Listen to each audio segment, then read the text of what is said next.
सिचेन और विंग दोनों बातें रूम में करके साथ में ही वांगजी के रूम में एंटर करते हैं। जैसे ही विंग एंटर करता है, देखता है पूरी उसकी फैमिली, उसकी मॉम, उसके अंकल, उसके डैड, सब लोग वहाँ पे खड़े थे और पंडित भी था वहाँ पे, जो प्रीस्ट था वहाँ पे वो भी था। और उसकी मॉम तो उसके पास ही बैठकर रो रही हैं, पर पंडित बोलता है कि प्लीज़ आप थोड़ा दूर ही रहिए, नहीं तो क्या पता वो आपको भी नुकसान पहुंचा सकते हैं। विंग जब ये बात सुनता है तो कहता है अंकल कोई बात नहीं, मैं हूँ यहाँ पे, टेंशन लेने की ज़रूरत नहीं है। ये बोल करके सिजन की तरफ विंग देखता है और बोलता है गगा मैंने आपको कुछ बोला था लाने के लिए, वो आप लेकर आए? तो कहता हाँ। और वो वांगजी के रूम में ही कबर्ड में रखा हुआ था वो चीज़ें जो विंग ने मंगवाई थी। विंग को वो चीज़ें दी जाती है। विंग कुछ मंत्र पढ़ता है और पढ़ करके एक रेड कलर का धागा था उसमें फूंकता है, फूंक करके कुछ गांठें मारता है और वांगजी के कलाई में जो ताबीज़ बांधी थी विंग ने, उसी कलाई में वापस उसने धागे को बांधा और दूसरा सिरा अपने कलाई में बांधता है।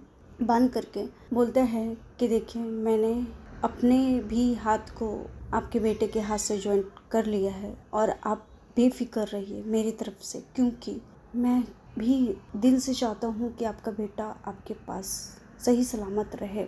और मैंने जो वो एहसास करता है, वो दर्द महसूस करता है, वही दर्द मुझे भी एहसास होगा। तो आप मुझ पे भरोसा रख सकते हैं और आप लोग प्लीज़ जाइए, आराम करिए। आंटी प्लीज़ रोइए मत, रोने से कुछ होता है तो हम सब बैठ के रोते हैं, सब शायद ठीक हो जाए। कुछ नहीं होगा आंटी रोने से, प्लीज़ आप जाइए, अपनी तबीयत का ख्याल रखिए, आपकी भी तबीयत अच्छी नहीं है। विंग ने उनको ऐसा बोला और अंकल को बोलता है प्लीज़ अंकल आंटी को लेके जाइए, नहीं तो वो और भी बीमार पड़ सकती हैं। वांगजी के डैड कहते ठीक है मिस्टर विभूषण। तो कहते अंकल आप मुझे गगा की तरह ही विंग बुलाया करिए। तो कहते ठीक है विंग। और सब लोग वहाँ से चले जाते हैं वन बाय वन करके। सिचेन वहाँ पे रुकते हैं तो विंग बोलता है गगा आप भी जाके आराम करिए। कहते हैं सिचेन ठीक है विंग, कुछ भी प्रॉब्लम होगी तो मुझे प्लीज़ फ़ोन करना या फिर मुझे आवाज़ लगाना, मैं तुम्हारे जस्ट सामने वाले रूम में ही हूँ। तो कहते ठीक है गगा। प्रिस्ट और विंग दोनों वहाँ पे थे। विंग कुछ मंत्रों का उच्चारण कर रहा था उन लोगों के जाने के बाद। प्रिस्ट बोलता है ठीक है आपको लेटना हो तो आप लेट सकते हो क्योंकि रात बहुत हो गई थी, मैं यहाँ पे हूँ। विंग बोलता है नहीं अंकल आप ही आराम करिए क्योंकि आप काफ़ी दिन से ऐसे ही बैठे हुए हैं, लेटे हुए हैं, आपको भी आराम नहीं मिला है, तो आप प्लीज़ आराम करिए, सोफ़े पे जाके लेट जाइए, कुछ भी परेशानी होगी तो मैं आपको बुलाऊंगा। विंग को वो हैरानी से देखते हैं, क्वेश्चन भरी आंखों से कि क्या सही ठीक है मैं लेट जाऊँ, कोई प्रॉब्लम तो नहीं है? पर विंग बोलता है अंकल कोई प्रॉब्लम नहीं है, आप जाके लेट सकते हैं। पंडित वहाँ पे लेट जाते हैं। विंग भी बैठे बैठे वो तकियों का टेक लगा के सिरहाने के पास ही बैठा हुआ था, लेटा नहीं था, वांगजी के पास वो बैठा ही हुआ था। विंग को नींद आ जाती है बैठे बैठे ही।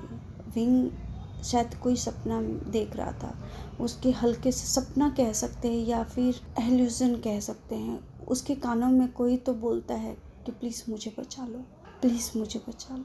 2 बारी बोलता है वो इंसान और विंग झटके से उठ जाता है और जैसे ही उठता है देखता है कि वांगजी की आंखें पूरी चेंज हो गई है। वांगजी आंख खोल करके विंग को एक टक ही देख रहा है और उसकी आंखें पूरी की पूरी रेड हो गई है। उसके हाथों पे नस उभर आए हैं, उसके पैरों के भी नसें उभर के आ गई हैं।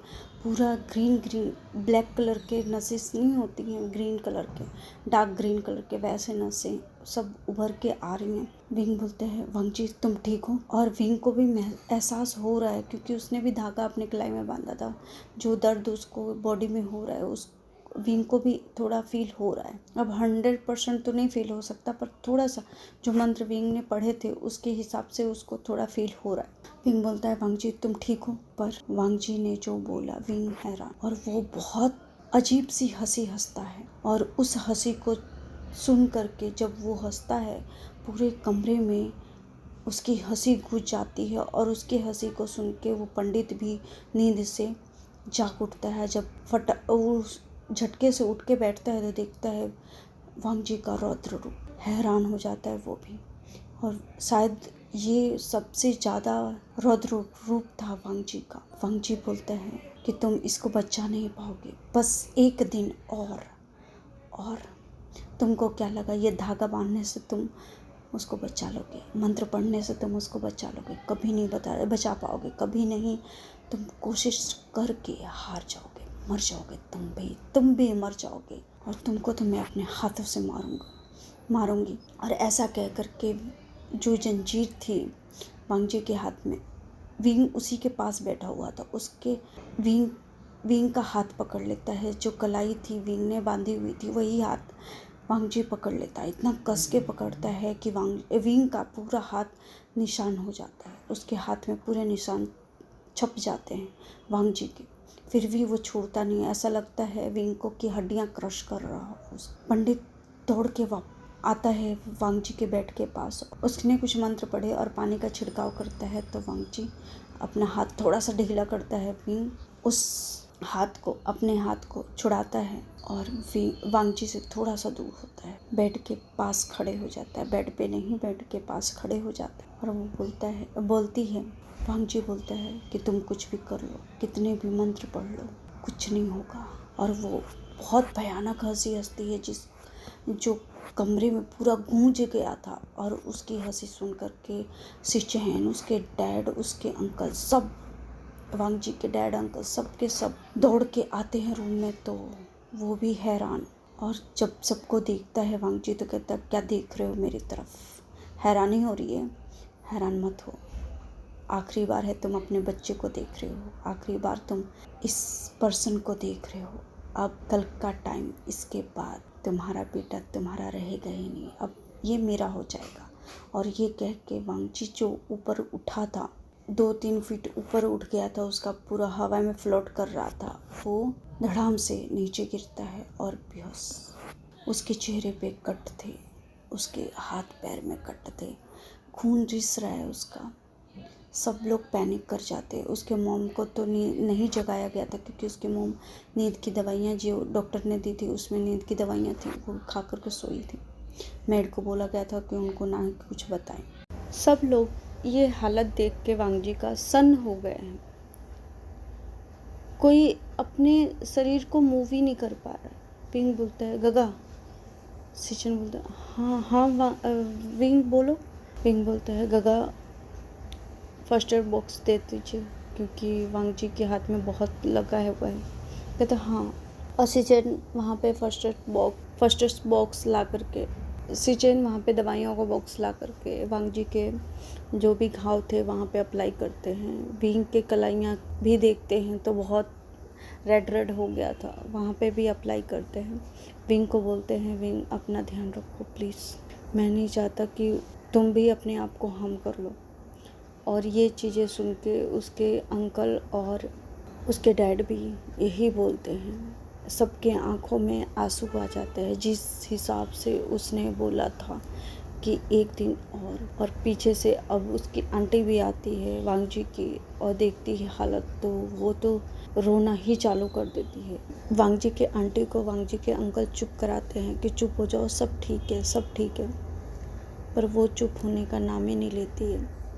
विंग बोलता है कि आई थिंक आप लोग आराम करिए और आंटी को प्लीज़ अंकल संभालिए, क्योंकि सिचुएशन बहुत ख़राब है, हम एक दूसरे को संभाल ही सकते और कुछ नहीं कर सकते। सब लोग उसके बात पे एग्री होते हैं, क्योंकि सच्ची बात है, अभी क्या ही कर सकते, कुछ नहीं कर सकते। सब लोग उस वांग जी के डैड और वांग जी के अंकल आंटी बाहर चले जाते हैं रूम के, पर सिचन वहीं पे रहता है। विंग वांग जी के जो भी घाव थे चेहरे पे उसको साफ़ करता है, उस पर दवाई सिचन के साथ अप्लाई करता है। सिचन उसके हाथ पैर पे लगा रहे थे, विंग दवाइयों को लेकर उसके चेहरे पे लगा रहा था और सिचन बीच बीच में विंग को देख रहे थे कि कैसा वो केयर कर रहा है। सिचन को अच्छा लगता है, ये दवाइयाँ लगा के उन लोगों का ख़त्म होता है। सिचन बोलते हैं, विंग तुम थोड़ा रेस्ट कर लो। विंग बोलता है कि गगा आप भी रेस्ट करिए जा कर के, तो कहते नहीं, अब मैं नहीं जाऊंगा यहाँ से। पंडित सिचन वहीं पे सोफे पे बैठे रहते हैं। विंग तो वांग जी के सिरहाने ही बैठा होता है। देखते हैं मॉर्निंग का टाइम, 5:30 बज रहे होंगे मॉर्निंग में। दरवाजे पे रिंग होती है। वांग जी के अंकल दरवाज़ा खोलते हैं, देखते हैं 2 से 3 लोग आए हुए हैं। जो सामने पर्सन था उसने बोला कि मिस्टर विभूषण एंड साविजान। तो कहते हाँ यहीं पे हैं। कहते हाँ ये उनके गुरु हैं, यानी हम उन्हीं के साथ थे। कहते अच्छा तो आप उनके गुरु हैं। जो इंसान वहाँ पे था खड़ा, थोड़ा मिडिल एज में था, वो बोलते हाँ। वांगजी के अंकल उनको अंदर लेते हैं और बहुत सम्मान के साथ, बहुत रिस्पेक्ट के साथ उनको बिठाते हैं, उनको पानी और चाय ऑफ़र करते हैं। कहते हैं कि मैं बिंग को बुला के लेकर आता हूँ। कहते नहीं, कोई ज़रूरत नहीं है उसको बुलाने की, मैं वहीं पे जाता हूँ। अब देखते हैं वांगजी के रूम में।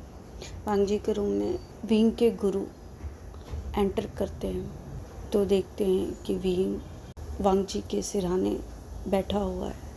बैठे बैठे उसकी आंख लग गई है। सबकी आंख लग गई है, तीनों लोगों की। जब वहाँ पे 3-4 लोगों की कदमों की आहट होती है तो विंग की आंखें खुल जाती है। गुरुजी आप यहाँ पे? वो बोलते हैं हाँ, मैंने बोला था ना मैं आऊँगा। कहते हाँ, आपको आने में कोई तकलीफ़ तो नहीं हुई? कहते नहीं। इसके बाद वो बोलते हैं विंग मुझे तुमसे कुछ बात करना है। कहते हाँ ठीक है बोलिए। कहते यहाँ पे नहीं। पंडित के सहारे वांगजी को छोड़ के और विंग ने जो कलावा बांधा था उसके और अपने हाथ में जो रस्सी बांधी थी उसको छुड़ाता है, पर अपने गुरु की तरफ छुड़ाते हुए देखता है तो वो इशारा करते हैं कि कोई बात नहीं, ठीक है सब, तुम टेंशन मत लो। और उसके गुरु, विंग के गुरु, उसमें कुछ मंत्र पढ़ के फूंकते हैं ताकि वो स्टेबल रहे। अब देखते हैं विंग, सिचेन, उसके गुरु और जो 4-5 लोग थे सब के सब नीचे आते हैं। नीचे आने के बाद उसके गुरु बोलते हैं कि हमको एक आप सबसे ज़रूरी बात करनी है, तो क्या कुछ कोई ऐसा रूम मिल सकता है जो ठीक है? कहते हाँ क्यों नहीं। वहाँ पे स्टडी रूम था, वहाँ पे जाके वो लोग बैठते हैं। सब लोग जो उसके स्टूडेंट आए थे, जो विंग के गुरु के स्टूडेंट आए हुए थे, वो बाहर ही रह जाते हैं। बाकी मेन लोग जाते हैं रूम में। वांगजी के डैड थे, वांगजी के अंकल, वांगजी की आंटी और वांगजी की मॉम भी थी वहाँ पे। और जैसे ही वो लोग जाने के लिए सोचते हैं वैसे ही नी हुसैन, वेन्नी सब लोग आ जाते हैं। विंग बोलता है कि तुम लोग? बोलते हाँ, तुम कॉल नहीं उठा रहे हो तो हमको टेंशन हुआ, तो हमने तुम्हारे लोकेशन ट्रैक किया और हमें यहाँ पे आ गए। कोई प्रॉब्लम है? तो कहते नहीं कोई प्रॉब्लम नहीं है, तुम लोग बैठो, हम थोड़ा बात करके आते। कहते नहीं, हमको भी चलना है। सब साथ में वहाँ पे बैठे थे। उनके विंग के गुरु बोलते हैं कि विंग, जितना हमने सोचा है उससे कहीं ज़्यादा ये प्रचंड है, कहीं ज़्यादा ये रौद्र है। तब तक नी हुसैन बोलता है पर ये जिसने वांगजी को अपने बस में किया हुआ है उसका हमने डिटेल निकाल वो वांगजी के पीछे बस इसलिए पड़ी है क्योंकि वांगजी ने उसको रिजेक्ट किया। उसके वजह से उन लड़कों ने, 3 से 4 लड़कों ने मिल करके उसके साथ गलत किया और उसको किसी नदी में, जो दलदल वाली नदी होती है, उसमें उसने उन लोगों ने उसको ऐसे ही अधमरे हालत में छोड़ दिया था। इसके बाद वो सारा गुस्सा वांगजी पे निकाल रही। जब विंग के गुरु ने ये सुना, कहते हाँ, क्योंकि ये मैं सेंस कर सकता था कि जिस तरह से ये प्रचंड है, जिस तरह से ये रौद्र रूप धारण करके रखी है, ये मामूली नहीं है। ये जो लड़कों ने इसके साथ गलत किया था उनका बदला ये सिर्फ वांगजी से ले रही है और इसको बताना होगा कि वांगजी की कोई गलती नहीं है। विंग बोलता है पर गुरुजी हम कैसे बताएंगे, वो सुनने को राज़ी नहीं है। आज लास्ट दिन है, जो रात जैसे ही अमावस्या का चांद पूरा होगा वो किसी को नहीं छोड़ेगी, अपने इर्द गिर्द सबको हार्म करके रख देगी। विंग के गुरु बोलते हैं कि विंग, कहते हैं ना जब कोई उपाय ना हो तो सब चीज़ें हमको भगवान यानी गॉड पे छोड़ देना चाहिए। हमको वही करना चाहिए जो हमारे बस में हो, तो हम वही करेंगे जो हमारे बस में है, बाकी सब ऊपर वाले पे छोड़ दो। विंग के गुरु बोलते हैं तुमने कोई सपना देखा था? विंग बोलता है हाँ, आपको कैसे पता?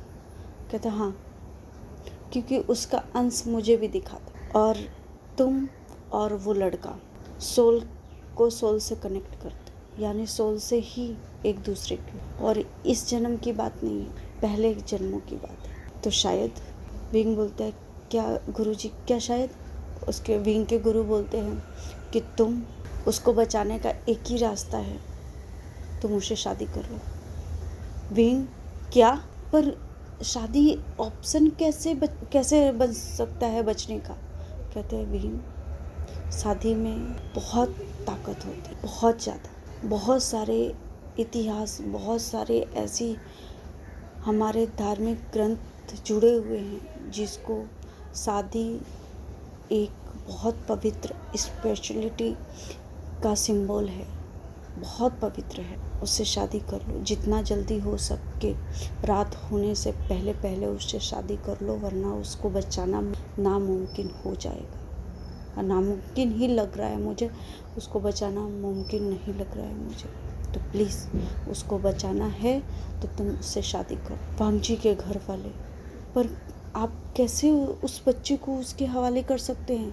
कहते ये बच्चा नहीं है, ये कई जन्मों का उसका हमसफ़र है। तो मैंने जितना जाना है, मैंने जितना देखा है, मैं तो ये इतना ही समझ सकता हूँ कि ये उसको मौत के मुंह से भी खींच के बाहर ला सकता है। बाकी आप लोगों की मर्जी है, आपको अपना बच्चा चाहिए तो शादी करवा दीजिए, वरना आपकी मर्जी। विंग बोलता है, पर गुरुजी मैं लड़का हूँ एक और वो लड़का। कहते जेंडर से कोई फ़र्क नहीं पड़ता विंग, मैंने बोला ना कि तुम्हारा सोल उससे कनेक्टेड है और उसका सोल।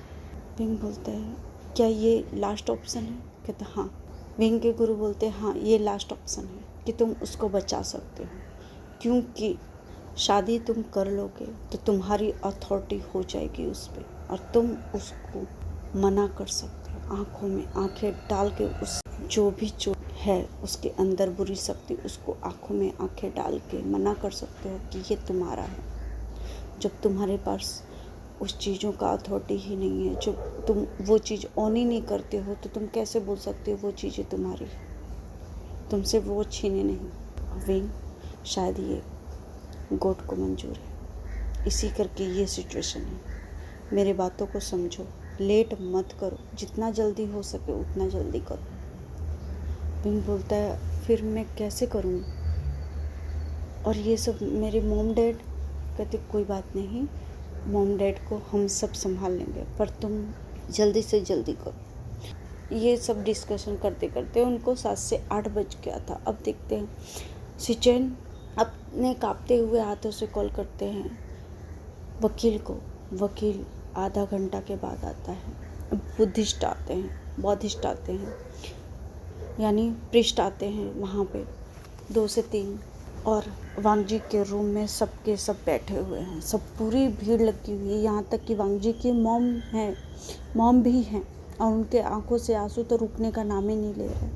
बस ऐसा है ना कि बस देख रही है आंखें, कुछ बोल नहीं रही है, एकदम सुन्न पड़ी हुई है आंखें। विंग की शादी, अभी वांग जी बिल्कुल अच्छा था, उसने आंखें खोली हुई थी। विंग की शादी वांग जी से धार्मिक तरीके से होती है, इसमें प्रॉपर 1 घंटा लगता है, और बहुत सारे जो मंत्र होते हैं उच्चारण वो करवाते हैं उसके गुरु, विंग के गुरु, क्योंकि ये मंत्रों की शक्ति ही उसको बाहर लेकर आ सकती है। और इसमें 1 से 1.5 घंटा लग जाता है विंग की शादी में। अब बारी आती है पेपर मैरिज की, तो विंग ने तो साइन कर दिया था। वांग जी का हाथ खोला जाता है और उसको भी पेन पकड़ाया जाता है। वांग जी को भी उठा के बिठाया जाता है। वांग जी को बस बोला जाता है कि तुम्हारी आज शादी हो रही है। और ये वांग जी अपने भाई को देखता है और अपने डैड को देखता है कि क्वेश्चन भरी आई आंखों से कि क्यों।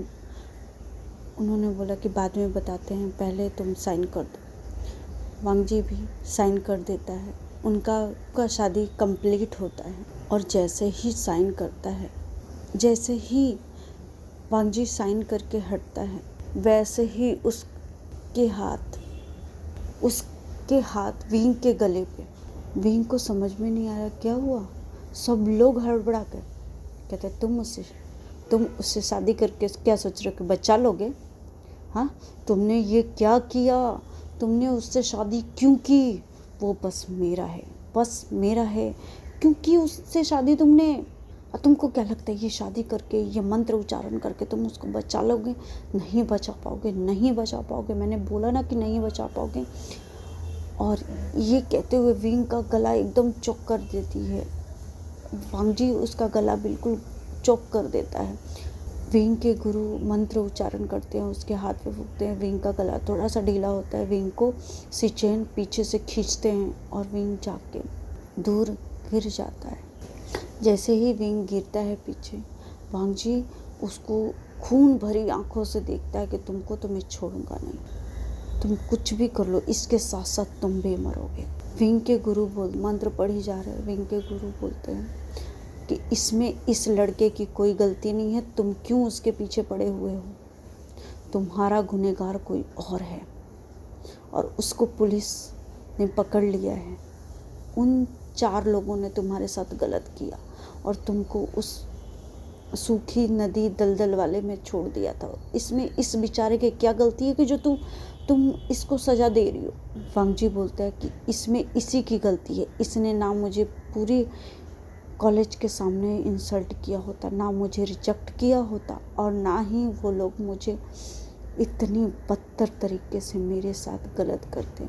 विंग के गुरु बोलते हैं उसने रिजेक्ट किया, सबका अपना अपना चॉइस होता है, तुम क्यों नहीं समझती हो? अगर तुमको कोई और नहीं पसंद आता है, तुम किसी एक पर्सन को पसंद करती हो, तुम किसी एक इंसान को पसंद करती हो, तुम किसी और को कैसे पसंद कर सकती हो? तुम वांगजी के अलावा किसी और को पसंद कर सकती थी? वो बोलती है नहीं। तो कैसे सोच सकती हो कि वांगजी तुमको पसंद करे? कैसे सोच सकती हो? तुम्हारे लिए अलग नहीं है मैं, दूसरों के लिए अलग क्यों नहीं है मैं? तुम कैसे सोच सकती हो कि वांगजी तुमको पसंद करे? उसको नहीं पसंद करना था, तुमको नहीं पसंद करता था तुमको, तो उसमें उसकी क्या गलती है? तुम्हारा गुनहगार वो 4 से 5 लड़के हैं, ना कि ये है। इसको तंग करना, इसको परेशान करना बंद करो, मैं बोल रहा हूँ बंद करो। वांगजी बोलता है कि बुढ़े तो कुछ भी कर ले, मैं इसको अपने साथ लेकर जाऊंगी, मैं इसको अपना बना कर रहूँगी, और तुमने जो शादी करवाई है ना वो किसी काम नहीं आएगी। और वो इतनी भयंकर हंसी हंसता है कि सब लोग एकदम उनकी रूह कांप उठती है और अपने जंजीरों को छुड़ाने की कोशिश करता है, तोड़ने की कोशिश करता है। पर विंग के गुरु ने मंत्र उच्चारण जो किए उससे तो वो चली गई थी। विंग के गुरु थे, उनको अभी भी डर था कि ये बहुत खतरनाक है, बहुत खतरनाक। वापस वांगजी का हाथ जो छूटा हुआ था उसको जंजीरों में जकड़ा जाता है, अच्छे से टाइट करके बांधा जाता है। वांगजी इस बार बेहोश नहीं हुआ है, उसकी आंखों में आंसू है, सबको देख रहा है, इस रो नहीं रहा है, बस उसकी आंखें डबडबाई हुई है। और लास्ट में विंग को देखता है, और विंग को देखने के बाद अब सिचन बोलते हैं वांगजी दर्द हो रहा है? कहते नहीं गगा, और इतना ही कह के बोलता है गगा मुझे सोना है, मैं थक गया हूँ, और इतना कह के वो अपनी आंखें बंद कर लेता है। इसके बाद विंग को उसके गुरु बहुत सारी चीज़ें बताते हैं, और उन 5 को पुलिस ने अरेस्ट कर लिया था क्योंकि सिचन ने वो चीज़ें वापस ओपन कर दी। सिचन ने उन 5 को पुलिस के हवाले कर दिया था। जो 4 उस लड़की के साथ गलत किए थे, वो लोग नॉर्मल फैमिली से नहीं आते थे, बहुत हाईएस्ट फैमिली से आते थे। कोई बिजनेसमैन का बच्चा था तो कोई पॉलिटिशियन का। वो लोग बहुत हद तक जोर लगा रहे थे कि उनके बच्चे छूट जाएं, पर केस सिचन ने ऐसा बनाया था, ऐसा किया था कि वो कभी छूट ही ना सके। अब देखते हैं 6 बजे का टाइम, शाम को 6 बज रहे थे। जिस लॉकअप में 5 बंद थे उस लॉकअप का हाल देखते हैं। 6 बजे, शाम के 6 बजे उस लॉकअप में पूरा हफड़ा तफड़ी मचा हुआ है, क्योंकि 5 के 5 अपना गला दबा रहे हैं। और जैसे ही ये खबर हेड ऑफिसर को पता चली, पुलिस ऑफिसर को पता चली, वो तुरंत लॉकअप खोल के अंदर जाता है, छुड़ा रहे हैं उसको, उन 5 को छुड़ा रहे हैं, फिर भी वो छोड़ नहीं रहे हैं। पुलिस को इतना तेज धक्का दे रहे हैं और लॉकअप अंदर से ही लॉक कर लेते हैं। और देखते देखते ही आधा घंटा में वो 5 अपनी ही जान खुद के हाथों ही ले लेते हैं। और ये सब चीज़ें जो लॉकअप में सीसीटीवी कैमरास होती हैं उसमें रिकॉर्ड हो रहा है। कोई इन सब चीज़ों को झुठला नहीं सकता। साफ साफ पता चल रहा है कि वो अपने ही हाथों अपना ही गला घोट के अपने आप को मार डाला है उन 5 ने। और ये पूरी चीज़ें आग की तरह पूरे चाइना में फैल जाए, सनसनी मच जाती है पूरे शहर में। दूसरी तरफ हम लान हाउस का देखते हैं सीन। वांगजी के रूम में पूरा लान हाउस के मेंबर्स मौजूद हैं, सबके सब मौजूद हैं। वेनिंग ने, हुसैन, सीचेन, वांगजी के डैड, वांगजी के अंकल, आंटी, यहाँ तक कि उसकी मॉम को बेहोशी की इंजेक्शन लगा के उसको रूम में बंद किया गया है। 3 से 4 डॉक्टर वहाँ पे अवेलेबल है, क्योंकि वो लोग नहीं चाहते कि उसकी माँ को पैनिक अटैक है या फिर वो वांगजी का सिचुएशन देखने के बाद वो हमारे बीच सदमे की वजह से ना रहे। क्योंकि उनकी हालत, वांगजी के जब तबीयत फर्स्ट टाइम ख़राब हुई थी ना, उनकी हालत इतनी क्रिटिकल हो गई थी कि चाइना के डॉक्टरों ने जवाब दे दिया था। चाइना के डॉक्टरों ने जवाब दे दिया था, उनको आउट ऑफ चाइना ले जाके उनका इलाज हुआ। तो दूसरी बार वांगजी के डैडी ये नहीं चाहते कि उनकी वाइफ को कुछ हो, इसी करके उन्होंने बेहोशी की इंजेक्शन डॉक्टर के द्वारा लगवा के उस रूम में बंद किया हुआ है। विंग बोलता है कि गुरुजी, मास्टर प्लीज़ मेरा हाथ भी वांगजी की जंजीरों से जकड़ दीजिए। उसके गुरु यानी उसके मास्टर बोलते हैं कि क्या बोल रहे हो, तुम पागल हो विंग? अगर तुम्हारा हाथ उसके हाथ से ज्वाइंट कर दिया गया तो हो सकता है कि तुमको भी वो नुकसान पहुंचा दे, और इस बीच में हम छुड़ा नहीं पाएंगे तुमको। एक के बदले 2 जाने जाएंगी इस घर में। विंग बोलता है मुझे नहीं पता क्या होगा क्या नहीं होगा, पर हाँ जितना मैं कह रहा हूँ कर दीजिए, वरना मैं खुद से कर लूँगा। विंग के मास्टर यानी गुरु बोलते हैं कि विंग बच्चे मत बनो, मेरी बातों को समझो। मैंने शादी तुम्हारी उससे इसलिए नहीं करवाई थी कि तुम भावनाओं में बह करके उसके साथ ही तुम अपनी जान दे दो। मैंने उसके प्रोटेक्ट के लिए तुम्हारी शादी करवाई थी। और एक इंसान की ज़िंदगी में उसके लाइफ पार्टनर से ज़्यादा महत्व, उससे ज़्यादा करीबी, उससे ज़्यादा प्रोटेक्ट कोई नहीं कर सकता। इसी करके मैंने तुम्हारी शादी करवाई थी, ना कि पागलपंती करने के लिए। विंग क्यों नहीं समझ रहे हो? ये कहा सुनी हो ही रहा था, तब तक 8 बज जाते, और जैसे ही 8 बजता है वांगजी की नसें उभरना चालू हो जाती है। विंग 3-4 दिन से उसके पास ही तो है। वो हर एक छोटी से छोटी मोमेंट को, हर एक छोटी से छोटी डिटेल्स को जो वांगजी में तब्दील होती है, वो हर चीज़ें जानता है। और जैसे ही उसकी नसें, हाथों की नसें उभरी, वैसे ही कहता, मास्टर आप नहीं सुनेंगे मेरी बात तो ठीक है। विंग ने वांगजी की जो जंजीरें थी उससे खुद को ज्वाइंट कर लेता है। 5 मिनट के बाद ही तो उस रूम का पूरा माहौल चेंज हो जाता है। 5 मिनट के बाद जब वांगजी की आंखें खुलती है, वांगजी एक अलग ही रूप में था। उसकी आंखें पूरी सुर्ख लाल थी, उसका चेहरा बिल्कुल चेंज था।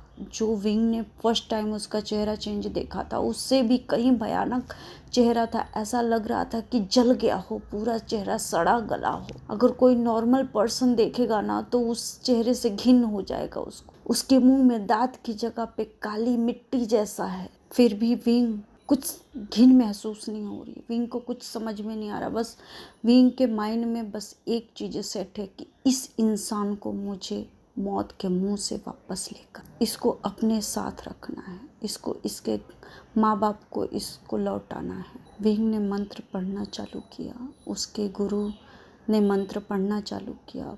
पंडित जितने भी थे वहाँ पे, जितने भी विंग के क्लासमेट थे यानी विंग के गुरु के स्टूडेंट थे, सबके सब मंत्र उच्चारण कर रहे। पर इतने से काम कहाँ बनता है। वांगजी एक झटके में पूरी जंजीरों को तोड़ अलग कर देता है, पूरी जंजीरों को तोड़कर, और वो हवा में उठ जाता है। बेड पे खड़ा नहीं है, वो हवा में 10 इंच ऊपर फ्लोट कर रहा है।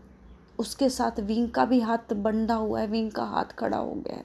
विंग को बोलता है वांग जी कि मैंने बोला था ना तुमको कि मैं इसको अपने साथ लेके जाऊं, तो तुमने अपने हाथ क्यों बांध के रखा? बहुत प्यार आ रहा है, ज़्यादा प्यार मत दिखाओ वरना तुम भी इसके साथ ही मरोगे। जो जो मेरे रास्ते में आएगा वो सब मारे जाएंगे। विश्वास नहीं होता है तो जाके पुलिस स्टेशन का हाल देख लो। विंग बोलता है क्या किया तुमने पुलिस स्टेशन में? वांग जी बोलता है क्या किया है? जो उन लोगों ने मेरे साथ किया था उससे तो कम ही सज़ा दी है। उससे भी बदतर सज़ा देना चाहता था मैं, उससे भी बदतर सज़ा देनी चाहती थी मैं, पर मेरे पास इतना टाइम नहीं। और इतना बोल करके विंग का हाथ जंजीरों से तोड़ करके, वांग जी के हाथ में जो जॉइंट था जंजीर उससे तोड़ करके दूर झटक के फेंकता है विंग को। विंग जा कर के दीवार से टकराता है, उसके पीठ में बहुत ज़ोर से लगता है। सिचेन जोर से चिल्लाते हैं विंग। विंग हाथ दिखाता है बस, और इतना बोल करके वो विंग के गुरु के पास आता और उनके चेहरे के सामने चेहरा करके बोलता है तुमने ये अच्छा नहीं किया शादी करवा के। तुझे क्या लगा था बुढ़े कि तू इसको शादी करके बचा ले? मैं इसको अपने साथ लेके जा रही हूँ, तू भी देखेगा और यहाँ पे जितने लोग हैं ना सब देखेंगे। तो कुछ नहीं कर पाएगा, बस 15 मिनट। और जब सीचे ने ये बात सुनते हैं ना, वो अपना दिल पकड़ के बैठ जाते हैं। यहाँ तक कि वांग जी के डैड भी, वांग जी के अंकल, सबके आंखों से आंसू निकलना चालू हो जाते हैं। विंग नहीं रो रहा है क्योंकि उसको रोने अभी नहीं है, वो कमज़ोर नहीं हो सकता। वांग जी के हाथ में जो तावीज़ था, फर्स्ट तो वो धागा था जो विंग ने लंबा सा बांधा हुआ था उसको, वो धागा एक झटके में तोड़ करके विंग के सामने मुंह पे फेंकता है। कहता है ये रहा तुम्हारा प्रोटेक्टर, ये धागा बचाए। बहुत गंदी वाली हंसी हंसता है, बहुत खूंखार हंसी हंसता है वो, ये धागा बचाएगा। दूसरी बार वो उस तावीज को तोड़ देता है जो विंग ने फर्स्ट टाइम बांधा था उसको, और फिर से उसके मुंह पे दे मारता है। कहता है ये भी लो, ये भी किसी काम का नहीं है, ये तो टूट गया और इससे मुझे कुछ हुआ भी नहीं। विंग को चिढ़ा रहा है और अब वो लिटरली वांग जी सीलिंग पे चल रहा है, सीलिंग पे। विंग ने आंख बंद करके, थोड़ी सी खोल करके आंखें देख रहा है और बाकी आंखें बंद करके रखा है। विंग के पास जितने भी वो जंजीरें उसको लगा के रखे थे, सब लोगों ने वो जंजीरें विंग के मुंह पे तो नहीं फेंकता है, पर उसके पैरों के पास, जस्ट एकदम पैरों पे नहीं, जा कर के आधी इंच की दूरी पे जाके गिरती है। उसके पास जाके बोलता है देख लो, तुम्हारी सारी चीज़ें तुम्हारे पास है, सारा प्रोटेक्शन तुम्हारा, जंजीर, धागा, तावीज सब मैंने तुमको दे दी, तो खुश रहो, मैं इसको लेकर जाता हूँ। जैसे ही वांग जी वहाँ से जाने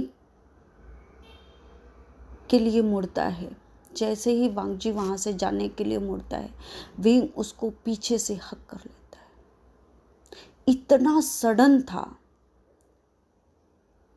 विंग उसको पीछे से हक करता है। कहता है वांग जी नहीं, तुम कमज़ोर नहीं पड़ सकते। उसके कान में बोलता है विंग, वांग जी नहीं, प्लीज़ अपने मॉम डैड के लिए वापस आ जाओ, नहीं जाना है, तुमको कमज़ोर नहीं पड़ना है। ये जैसे नचा रही है वैसे नहीं नाचना है, ये जैसा बोल रही है वैसा नहीं करना है तुमको। प्लीज़ वांग जी, तुम्हारी मेरे साथ शादी हुई है, प्लीज़ मेरे लिए वापस आ जाओ। वांग जी सुनता तो है पर उसके कदम रुकते नहीं है। विंग उसको हक करे हुए था, फिर भी वांग जी ने उसको खींचते हुए घिसट दिया था, विंग को घिसटा दिया था। विंग को दरवाजे तक लेके जाता है। दरवाजे जैसे ही खोलने, वांग जी जैसे ही कड़ी खोल करके बाहर जाने के लिए अपना कदम बढ़ाता है, वैसे ही विंग बोलता है सिचेन गा, और सिचेन ने मोटी सी चेन वांगजी और विंग को रोकने के लिए फेंकी। और क्योंकि ये सडन था, जैसे ही फेंकी वांगजी और विंग को रोकने के लिए, वांगजी 10 कदम पीछे आ गया था झटके से। और वांगजी को ये देख कर के इतना गुस्सा आया कि जो ऊपर झूमर टंगा हुआ था वांगजी के रूम में, एक बहुत बड़ा बेड के पास झूमर था, उस झूमर को वांगजी देखता है और देखते ही विंग को धक्का मारता है। और विंग जैसे ही जाके थोड़ा 4 कदम दूर पे गिरता है, वैसे ही वो झूमर विंग के ऊपर गिर जाता है। उसका सर टूटने से बाल बाल बचता है, क्योंकि वो झूमर के बीच में विंग नहीं आया था, किनारे था। उसके हाथ में, उसके पीठ में, विंग के हाथ, पीठ, पैर सब जगह कांच चुभ जाते हैं। फिर भी विंग ने सिचेन को बोला कि रस्सी मत छोड़ना, और वांगजी को पीछे से फिर से हक करता है और उसके कान में इस बारी मंत्र पढ़ना चालू करता है। और वहाँ पे इतनी तेज हवा चल रही थी कि जितने लोग मौजूद थे उस रूम में सबकी हालत ख़राब हो गई थी। विंग वो मंत्र, उसके गुरु भी मंत्र पढ़ना चालू करते हैं। सब लोग दीवार, कुछ भारी चीज़ों को पकड़ के रखे हैं। इतना हवा चल रहा है जैसे हवा का बवंडर उठ गया हो। जो गेट लगा हुआ था वो टूट के बिखर गया।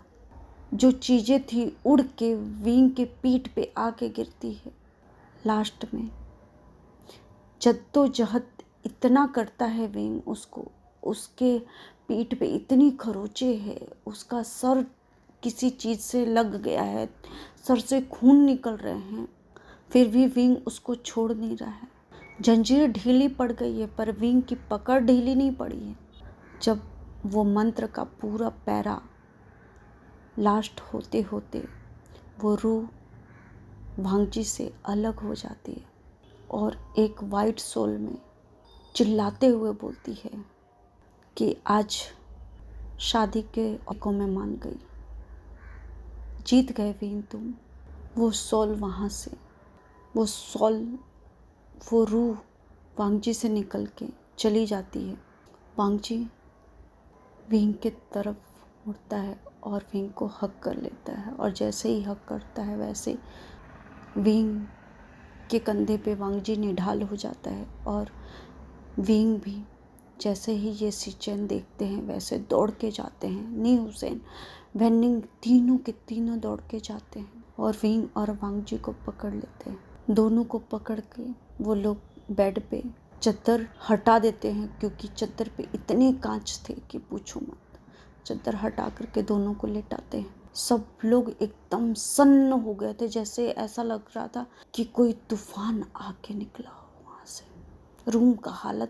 रूम की खिड़कियाँ तक टूट गई थी। कांच जो खिड़कियों पे लगे हुए थे सब चकनाचूर हो गए थे।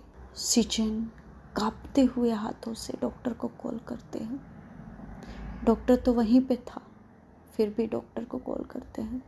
डॉक्टर फटाफट ऊपर आता है, दोनों को चेक करते हैं। डॉक्टर बोलता है कि देखिए चोट बहुत गहरी है, थोड़ा टाइम लगेगा भरने में। कहते ठीक है, कोई बात नहीं, टाइम ही लगेगा ना, चलेगा। और ये बोल करके वो डॉक्टर विंग और वांगजी का पट्टियाँ करता है। दोनों को एक बेड पे ही सुलाया हुआ। थोड़ी देर के बाद मेड को बुलाकर उस घर को साफ सफाई करवाया जाता है। सब लोगों की हालत ख़राब है। अब देखते हैं 2 दिन के बाद डोरबेल बजता है। मेड जाके दरवाज़ा खोलती है तो विंग के पूरे घर वाले, सिचेन, विंग की मॉम, विंग के डैड, विंग का जो भांजा था वो, उसकी बहन, सब कोई। विंग की मॉम तो इतना गुस्सा है कि पूछो मत। कहते विंग कहाँ है? मेड से पूछती है कि मेरा बेटा विंग कहाँ है?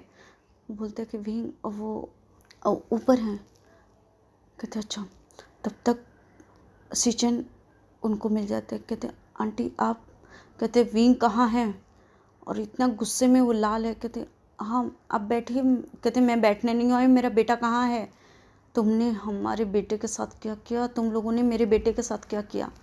मैंने न्यूज़ सुनी थी। क्या किया तुम लोगों ने? कहते आंटी उसकी तबीयत ठीक नहीं है। कहता अच्छा, इसी करके मेरे बेटे के पीछे पड़े हुए थे इतने दिनों से? कहता आंटी समझिए बात को, मैं ऐसा नहीं बोल रहा हूँ, उस तबीयत ठीक नहीं है, उसको चोट लग गई है। कहता हाँ, मेरे बेटे को मारने की पूरी तो तैयारी कर रखी थी, अब क्या बचा था? कहाँ है मेरा बेटा, बताओ पहले। सृजन डर जाते हैं। वो बोलते हैं ऊपर रूम में सामने।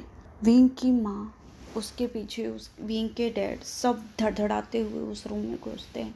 जैसे ही उस रूम का दरवाज़ा खोल के देखते हैं, विंग और वांगजी दोनों साथ में लेटे हुए हैं। विंग को देखकर उसकी माँ के आंखों में आंसू आ जाते। जैसे ही विंग की मैडम यू विंग के सर पे हाथ फिराती हैं, विंग की आंखें खुल जाती है। कहता मॉम आप यहाँ पे? कहते हाँ मैं यहाँ पे। तुम क्या बना के रखे हो अपनी हालत को, और ये सब क्या है? तुमने बोला था तुम छोड़ो, तुमसे तो बात ही करना बेकार है। तुम एक बार भी हम लोगों को कॉल करके नहीं बता सकते हो कि तुम क्या कर रहे हो वहाँ पे? हाँ, वो न्यूज़ नहीं आती सामने तो हमको पता भी नहीं चलता कि तुम्हारी हालत कैसी है। तुम एक कॉल तक नहीं कर सकते विंग, कि तुम हमारी कोई फिक्र ही नहीं है तुमको। विंग बोलता है माँ ठीक हूँ मैं, पर विंग को तो लगी थी ना, कांच चुभे थे ना।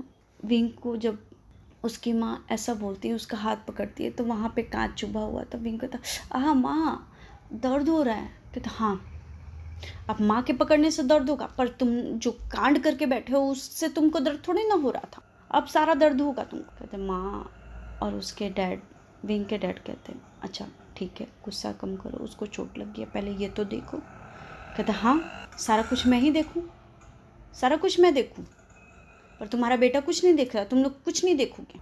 और तुमको इस लॉन हाउस में आने के लिए किसने बोला था? पहले क्यों नहीं बताया कि तुमको इस घर में आना है? कहता मॉम प्लीज़। कहता विंग मुझे यहाँ पे एक सेकंड नहीं रुकना है, तुम यहाँ से चल रहे हो। कहता मॉम क्या बोल रहे हो? कहता मुझे कुछ नहीं सुनना है विंग, ये लोग तुम्हारे ग्रैंडफादर और ग्रैंडमदर के हत्यारे हैं। कहते क्या बोल रहे हो मॉम? कुछ भी। कहते क्या कुछ भी? तुमको नहीं पता है ना विंग, तो पुराने रिकॉर्ड उठा के चेक कर लेना। इन लान तुम्हारे ग्रैंडफादर को मार डाला है पैसों के लिए। हम लोग ऐसे नहीं थे, तुम्हारे ग्रैंडफादर की अच्छी खासी बिजनेस थी, पर इन लोगों ने पता नहीं क्या किया उस बिजनेस के शेयर को लेकर के, या फिर पता नहीं किस चीज़ों को लेकर के तुम्हारे ग्रैंडफादर, तुम्हारे अंकल, तुम्हारी आंटी जो बिजनेस वूमेन थी और उनका बच्चा, 5 जिंदगियों को इन लोगों ने मौत के घाट उतार दिया पैसों के लिए। इस बिजनेस की चकाचौंध और पैसों की वजह से, शेयर के वजह से, जो भी हो इन लोगों का मेथड, उसकी लालच के वजह से मेरे पूरे घर को इन लोगों ने उजाड़ दी। हंसते खेलते परिवार को इन लोगों ने मिट्टी में मिला दिया। अगर 10 मिनट पहले अगर तुम्हारे डैड वहां पे होते तो शायद वो भी हमारे बीच नहीं होते। नहीं विश्वास है विंग, तो अपने डैड से खुद पूछ सकते हो। ये बात हम तुम लोगों को, तुम बच्चों को इसलिए नहीं बताई थी क्योंकि हम नहीं चाहते थे इस गंदे चीजों में आना, वापस बिजनेस की चीजों में आना। हमको सुकून की जिंदगी चाहिए थी विंग, सुकून की जिंदगी। क्या मिडिल क्लास लोग नहीं रह सकते हैं इस दुनिया में? तो हमने यही सोचा था कि हम बिजनेस ना करके हम कुछ ऐसा करेंगे, कम से कम सुकून भरी तो हो। लग्जरी नहीं चाहिए, लग्जरी लाइफ नहीं चाहिए, ऐशो आराम नहीं चाहिए, कम से कम हम अपने बच्चों के साथ अच्छे से तो रह सके। इसी करके हम लोगों ने तुम बच्चों को कभी कुछ नहीं बताया। विंग उस टाइम तुम 10 या 11 साल के रहे होगे। सबको यही लगता है कि वो एक्सीडेंट था, पर वो एक्सीडेंट नहीं था, वो लॉस का साथ सोची समझी मर्डर प्लान था। तभी सिचन बोलते हैं कि आंटी ऐसा नहीं है, वो हम लोगों ने नहीं किया था। मैडम यू बोलते हैं जो भी हो, किया हो, करवाया हो, हमको नहीं पता, और मैं आप लोगों से बात नहीं करना चाहती, मैं अपने बेटे से बात कर रही हूँ। तो विंग विंग तुम इन बातों को छोड़ो किसने किसको मारा, किसने किसका हक लिया, किसने किसका पैसा लिया, मुझे नहीं फर्क पड़ता। मुझे बस इतना फर्क पड़ता है कि तुम घर चल रहे हो। बस बहुत हो गया तुम्हारा ये लोगों को बचाना। तुम्हारे ग्रैंडफादर भी यही किया करते थे, तुम्हारे अंकल भी यही किया करते थे। क्या हुआ उनके साथ कि लोगों ने उन्हीं को मार दिया। तो अब बहुत हो गया, ठीक है? तुम मेरे साथ चल रहे हो और दोबारा से ये सब चीजें नहीं करोगे। मैं पहले भी रोक रही थी तुमको, पर तुमने नहीं माना। चलो ठीक है, पर आज पानी सर के ऊपर जा चुका है। विंग विंग बोलता है ठीक है माँ, मैं चलता हूँ। पर सिचन बोलते हैं आंटी, विंग की वांगजी से, जो इंसान आपके सामने बेड पे लेटा हुआ है, उससे शादी हुई है और बिना परमिशन के अपने हस्बैंड के वो कहीं नहीं जाएगा।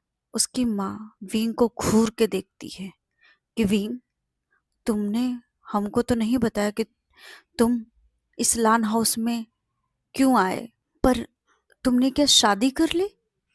विंग बोलता है माँ, मैं बताता हूँ क्यों और किस लिए किया, बताता हूँ। मैं इस इंसान को बचाने के लिए किया था, ऐसा कोई मतलब नहीं था मेरा। विंग को मैडम यू और उसके डैड दोनों देखते हैं। किसी के माइंड में ये बातें हजम ही सेट ही नहीं हो रहा था कि विंग ने शादी कर ली। उसकी मॉम बातों को ना बढ़ाते हुए बोलती है विंग, जो भी हो मुझे फर्क नहीं पड़ता। मैंने इतने बड़े हादसे को भुला दिया तो ये शादी इन ऑल बाकी कोई चीज मायने नहीं रखती। तुम हमारे साथ ये शादी तोड़कर आ रहे हो, वरना ये समझ लेना कि हम तुम्हारे लिए हमेशा हमेशा के लिए मर गए। विंग बोलता है माँ, मैं आ रहा हूँ साथ में। विंग को उठने में तकलीफ तो हो रही थी, पर वो उठता है। सिचन रूम में आते हैं। सिचन का कॉलर विंग की मोम पकड़ती है, कहती क्या किया तुम लोगों ने मेरे बेटे के साथ? हाँ, तुम्हारे लोगों की हिम्मत कैसे हुई कि मेरे बेटे के साथ ऐसा करने के लिए? इसको कितना चोट लगा है, क्या किया था तुम लोगों ने मेरे बेटे के साथ? सिचन बोलते हैं देखिए आंटी, हमने कुछ नहीं किया। वो जो आत्मा को, बुरी आत्मा को भगाने का प्रक्रिया में उसको चोट लग गई है। हमने कुछ नहीं किया था। विंग को ही नहीं, हम सबको चोट लगी है। विंग की मॉम बोलती हैं, मैडम यू बोलती हैं, भाड़ में जाए सब लोग, मुझे उन लोगों से कोई मतलब नहीं है, ना ही फ़र्क पड़ता है। बस मुझे विंग को कैसे चोट लगी। सिचन बोलते आंटी प्लीज़ शांत रहिए, कुछ नहीं हुआ है, सब ठीक हो जाएगा। कहता ठीक हो जाएगा। विंग बोलता है ठीक है माँ, मैं चलता हूँ। पर सिचन बोलते हैं आंटी, उस विंग की वांगजी से, जो इंसान आपके सामने बेड पे लेटा हुआ है, उससे शादी हुई है और बिना परमिशन के अपने हस्बैंड के वो कहीं नहीं जाएगा। उसकी माँ विंग को घूर के देखती है कि विंग, तुमने हमको तो नहीं बताया कि तुम इस लान हाउस में क्यों आए, पर तुमने क्या शादी कर ली? विंग बोलता है माँ, मैं बताता हूँ क्यों और किस लिए किया, बताता हूँ। मैं इस इंसान को बचाने के लिए किया था, ऐसा कोई मतलब नहीं था मेरा। विंग को मैडम यू और उसके डैड दोनों देखते हैं। किसी के माइंड में ये बातें हजम ही सेट ही नहीं हो रहा था कि विंग ने शादी कर ली। उसकी मॉम बातों को ना बढ़ाते हुए बोलती है विंग, जो भी हो मुझे फर्क नहीं पड़ता। मैंने इतने बड़े हादसे को भुला दिया तो ये शादी इन ऑल बाकी कोई चीज मायने नहीं रखती। तुम हमारे साथ ही कर आ रहे हो, वरना ये समझ लेना कि हम तुम्हारे लिए हमेशा हमेशा के लिए मर गए। विंग बोलता है माँ, तब तक रूम में चिरे ना जाते। विंग को बोलती है मैडम यू कि चलो घर चलना है। चिरन बोलते हैं विंग इस घर का हिस्सा है, तो आप बिना इजाज़त के उसको नहीं लेके जा सकते। मैडम यू मूर्ति हैं, कहते हैं तुम कौन? कहते हैं मैं इस घर का बेटा हूँ और विंग इस घर का हिस्सा है। ये बगल में जो सो रहा है लान वांगजी, उसका हस्बैंड है। उसके साथ उसकी शादी हुई है, तो बिना उसके हस्बैंड की इजाज़त के बिना विंग इस घर से नहीं जा सकता। मैडम यूँ बोलती हैं, व्हाट, पागल हो गए हो? विंग कोई लड़की नहीं है। चिरेन बोलते हैं जी हाँ, वो लड़की नहीं है, पर विंग इस घर का हिस्सा है और इस घर का मेंबर बन गया है क्योंकि वांगजी से उसकी शादी हो गई है। वांगजी के परमिशन के उसको आप नहीं लेके जा सकते। मैडम यू विंग को घूर के देखती हैं, बोलती हैं विंग बहुत अच्छा किया बेटा। इसके बाद चैंग का हाथ पकड़ती हैं और उस रूम से बाहर आती हैं। सीढ़ियों से उतरते हुए वो उस घर से बाहर चली जाती है। उनके पीछे उनके हस्बैंड, उनकी बेटी और पीछे विंग भी था, पर विंग थोड़ी देर के लिए रुकता है और सिचन से बोलता है और चिरेन से बोलता है, अंकल और भाई प्लीज़, मैंने आपके भाई का और आपके बेटे का जान बचा लिया। मुझे मेरी फैमिली चाहिए। मैं जानता हूँ कि मेरी फैमिली ने कैसे सरवाइव किया है, कैसे कैसे दिन काटे हैं। मैं इस चीज़ों को और लंबा नहीं खींच सकता और ना ही मैं चाहता हूँ कि हमारी वजह से आपको कोई तकलीफ़ हो या फिर आपके वजह से हमको कोई तकलीफ़ हो। इस चीज़ों को यहीं पे ख़त्म करते हैं। वांगजी सेफ़ है, आप लोग ख्याल रखिए, मैं चलता हूँ। और सिचन का प्लीज़ डिवोर्स पेपर भिजवा दीजिएगा घर पे। विंग इतना कहकर रूम से बाहर आता है और सीढ़ियों से उतरता हुआ मेन डोर से बाहर चला जाता है। जैसे ही विंग बाहर जाता है वैसे ही वांगजी की मॉम कहती, विंग बाहर कैसे जा रहे हो तुम? अभी तुम्हारी तबीयत ठीक नहीं है, कैसे बाहर जा रहे हो? विंग को कुछ सुनाई नहीं देता है। विंग अपने ही धुन में बाहर चला जाता है, दौड़ता हुआ बाहर भागता है और उसके मॉम डैड लान हाउस से थोड़ी दूर तक चले गए थे। विंग उनके पीछे जाता है, कहता है डैड बात तो सुनिए मेरी, मैं आ गया ना। ठीक है विंग, तुम आ गए, पर अभी फ़िलहाल में शांत रहना क्योंकि तुम्हारी माँ बहुत गुस्से में है और तुमको पता है ना कि तुम्हारी माँ के आगे मेरी भी नहीं चलती है। कहता ठीक है डैड, मैं कुछ नहीं बोलूँगा, गलती मेरी है कि मैंने आप लोगों को कुछ नहीं बताया, आई एम सॉरी। उसकी माँ बोलती, हाँ गलतियाँ करके बस एक सॉरी से सारा मामला रफा दफा कर दो, सारी चीज़ें ख़त्म हो गई। और उसकी माँ इतना बोल करके और वो अपने घर के तरफ निकल जाते हैं। सब लोग उनके पीछे घर के तरफ निकल जाते हैं। और जैसे ही मैडम यू अपने घर पे पहुंचती हैं, विंग बोलता है माँ प्लीज़ ना। उसकी माँ अपने रूम में जा रही थी बिना विंग से बात किए हुए, क्योंकि विंग को पता है कि मैडम यू बहुत गुस्से में है, यानी उसकी माँ बहुत गुस्से में है। विंग बोलता है माँ सॉरी ना माँ, वो लड़का बहुत बीमार था, उसको बचाने के लिए शादी एक ऑप्शन था। मास्टर ने यानी मेरे गुरु ने बोला था कि आप तुम शादी कर लोगे तो वो बच सकता है। तो माँ मैंने बहुत हड़बड़ी में शादी की उससे, टाइम ही नहीं था मुझे फ़ोन करने का, प्लीज़ ना, सॉरी गलती हो गई, आइंदा से नहीं होगी गलती। मैडम यूँ बोलती हैं भी शादी मजाक है, शादी गुड्डे गुड़ियों का खेल है कि तुम करके चले आए, किस किस से शादी करोगे? अगर कोई भी इस कंडीशन में वापस कोई रहा, इतनी क्रिटिकल हालत में रहा, तुम उससे भी शादी कर लोगे? मतलब शादी तो खेल हो गया, तुम्हारे भूत भगाने का या फिर इन आत्माओं को भगाने का एक जरिया हो गया तुम्हारा शादी, है ना? ये मत भूलो कि शादी एक पवित्र रिश्ता है जिसको हम अपनी जान से भी ज़्यादा संभाल के रखते हैं। मैंने वहाँ पे इसलिए कुछ नहीं बोला था क्योंकि मैं दूसरों के घर में कुछ नहीं बोलना चाहती थी। पर विंग, शादी कोई मजाक नहीं है कि आज किया कल डिवोर्स ले लिया। होता होगा मॉडर्न ज़माने में, आजकल के मॉडर्न ज़माने में बहुत कुछ होता है, पर मेरे लिए और मेरे घर के लिए शादी कोई मजाक नहीं है। शादी हम पूजते हैं विंग, हम गॉड की तरह उसको पूजा करते हैं शादी को। शादी हमारे लिए सब कुछ होता है। और खैर तुमको ये बातें समझ में नहीं है कि तुमको तो खेल लग रहा है, तुमको तो भूत भगाने का जरिया हो गया है शादी। भगाओ अपना भूत और जाओ। तुमको जो करना है करो, आज के बाद मैं तुमको कुछ नहीं बोलूँगी। विंग उनका पैर पकड़ लेता है, मैडम यू का विंग पैर पकड़ लेता है। कहते माँ प्लीज़, रोने लगता है विंग। कहता माँ प्लीज़ मुझसे नाराज़ मत रहिए, मैं नहीं जी पाऊँगा आपकी नाराज़गी से, हो गई मुझसे गलती, फर्स्ट और लास्ट गलती है, हो गई। आज के बाद मैं उस घर की तरफ आँख उठा के नहीं देखूँगा, मुड़ के तक नहीं देखूँगा, सॉरी। मैं उस लड़के को जानता भी नहीं हूँ, नहीं करूँगा। आप बोलेंगे तो मैं ये चीज़ें भी नहीं करूँगा। मैं सिंपल सी लाइफ जीऊँगा, कोई कंपनी में जॉब कर लूँगा, छोटी मोटी कंपनी में हम अपना गुजारा करेंगे, पर प्लीज़ आप मुझसे नाराज़ मत होइए। मैडम यू जब अपने बच्चों को रोते हुए देखती हैं तो उनके भी दिल में दर्द होता है, क्योंकि वो विंग को कभी रोते हुए नहीं देख सकते। तभी उस विंग के डैड बोलते हैं यू माफ़ कर दो उसको, हो गई गलती।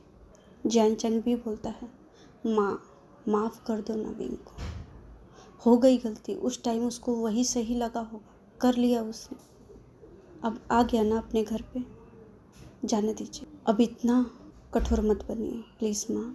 मैडम यू विंग को उठा के अपने गले से लगा लेती है। विंग फूट फूट के उस दिन रोता है। अब देखते हैं उसके अगले दिन वांगजी को होश आता है। सिचेन, चिरेन, वांगजी के डैड, उसकी मॉम, वांगजी की मॉम, उसकी आंटी, सब उसके पास ही बैठे हैं। जब से विंग उस घर से गया है तब से वांगजी के पास ही सब बैठे रहते हैं, यहाँ तक कि उनका नाश्ता पानी खाना सब वहीं पे रहता है। सब लोग वहीं पे घेर के बैठे हुए हैं। वांगजी को सुबह के टाइम 7-8 बज रहा होगा, उस टाइम होश आता है। वांगजी धीरे धीरे आंखें खोलता है, उसकी माँ खुश हो जाती है और अपने हस्बैंड का हाथ पकड़ के बोलती है सुनिए ना, देखिए वांगजी को होश आ रहा है। वांगजी के डैड खुश हो जाते हैं, सब लोग वांगजी की तरफ देखने लगते हैं। वांगजी जब पूरे होश में आता है तो सिचेन डॉक्टर को बुलाते हैं। डॉक्टर उनके घर में ही रहता था। डॉक्टर आता है ऊपर, वांगजी को चेक करता है, कहता है ये पहले से बहुत अच्छे हैं, केयर करने की ज़रूरत है पर पहले से बहुत ही अच्छे हैं। वांगजी बोलता है और माँ आप रो क्यों रही हैं? वांगजी की मॉम बोलती हैं कुछ नहीं वांगजी, मैं रो नहीं रही हूँ, बस ऐसे ही खुशी के मारे। उसके डैड भी, चिरेन भी रो रहे थे, उसकी आंटी भी रो रही है और सिचेन के भी आंखों में आंसू है। वांगजी बोलते हैं आप बोल रही हैं कि रो नहीं रहे हो, आप सब लोग रो रहे हो। और जब वांगजी ने ऐसा बोला सब लोग एक साथ वांगजी को हक कर। चिरेन बोलते हैं वांगजी मैं आज बहुत खुश हूँ। कहते हैं क्यों? कहते बताऊँगा क्यों, अभी तुम पहले तो कुछ खा पी लो फिर बताएंगे। वांगजी के लिए जूस लाया जाता है, वांगजी को थोड़ा सा जूस पिलाया जाता है। डॉक्टर वांगजी को वापस इंजेक्शन और दवाई देते हैं ताकि वो स्टेबल हो सके। अब देखते हैं दोपहर का टाइम, खाने के टाइम। वांगजी बोलता है माँ आप सुबह से रोई जा रही हैं। कहते नहीं मैं रो नहीं रही हूँ, मैं खुश हूँ, बहुत खुश हूँ।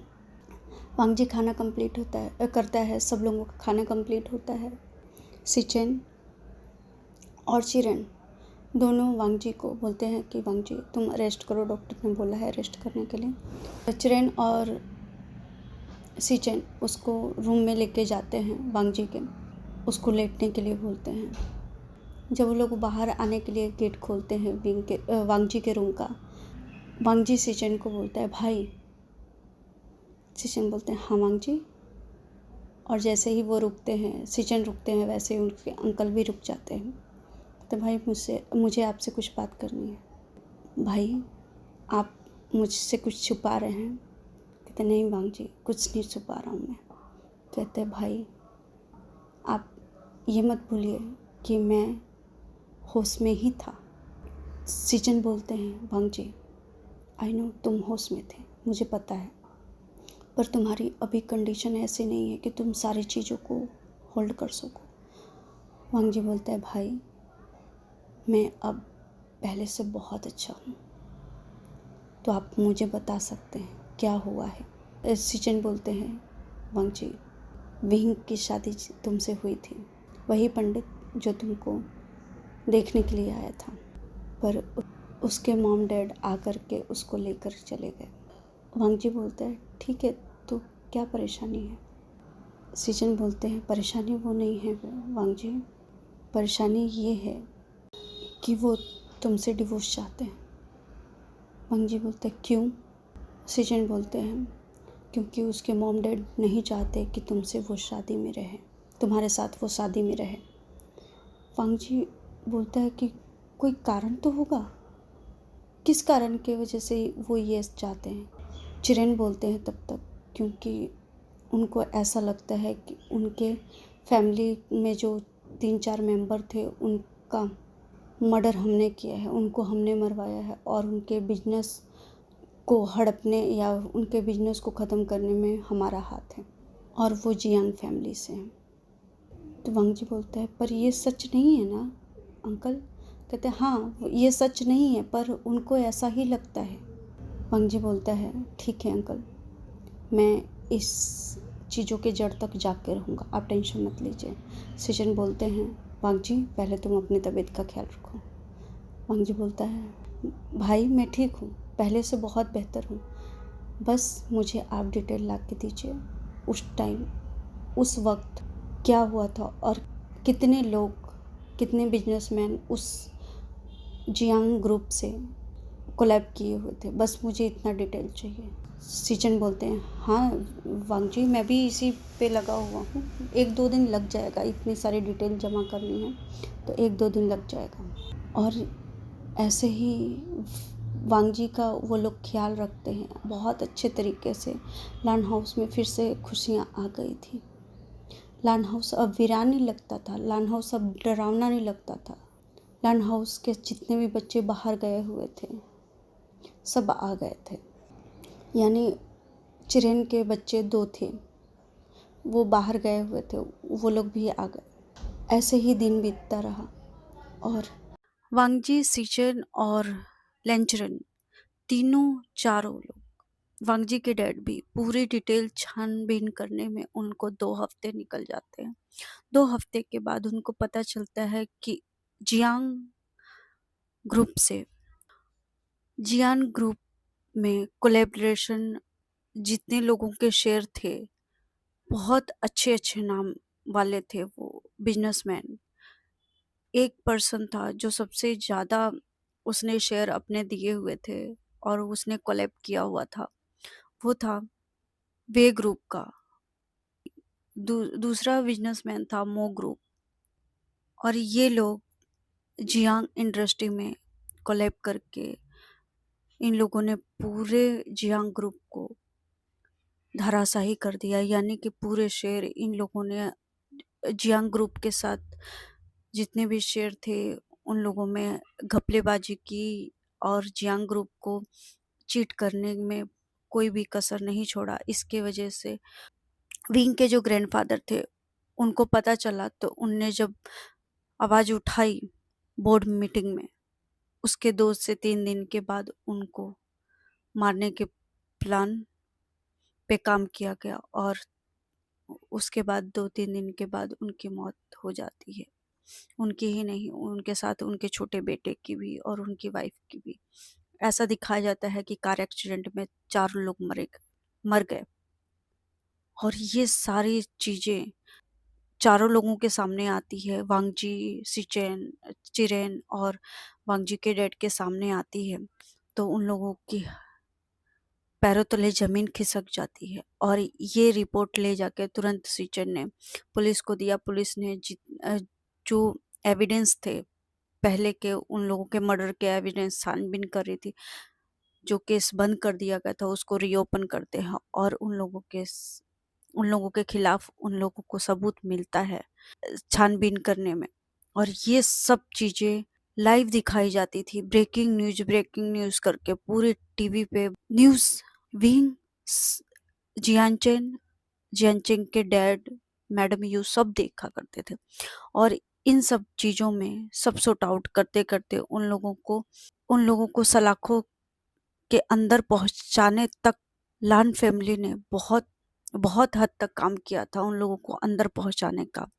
और इसमें 2 हफ्ते का टाइम लग गया। 2 हफ्ते के बाद कोर्ट में अपील करता है वांगजी कि उनको उनकी प्रॉपर्टी, उनके शेयर, उनकी जो बिजनेस में घाटा हुआ है या बिजनेस में जो भी नुकसान हुआ है उनको बाइज्जत दिए जाए जियांग फैमिली को।